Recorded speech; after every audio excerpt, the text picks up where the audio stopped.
Hi friends, అందరికీ hi. ఈరోజు AP history సబ్జెక్ట్లో భాగంగా వందే మాతర ఉద్యమ కాలంలో ఆంధ్రాలో జరిగిన ప్రధాన సంఘటనల గురించి చూద్దాం.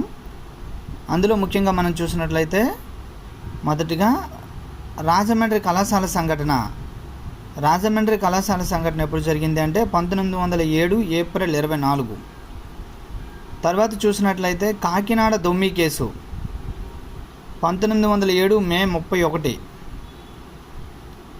తర్వాత చూసినట్లయితే కోటప్పకొండ సంఘటన 1909 ఫిబ్రవరి 18. తర్వాత సంఘటన మనం చూసినట్లయితే తెనాలి బాంబు కేసు సంఘటన 1909 ఏప్రిల్ 6. సో వందే మాతర ఉద్యమ కాలంలో ఆంధ్రాలో జరిగిన ముఖ్యమైన సంఘటనలుగా వీటిని చెప్పవచ్చు. రాజమండ్రి కళాశాల సంఘటన, కాకినాడ దొమ్మి కేసు, కోటప్పకొండ సంఘటన, Tenali bomb case. Thank you friends.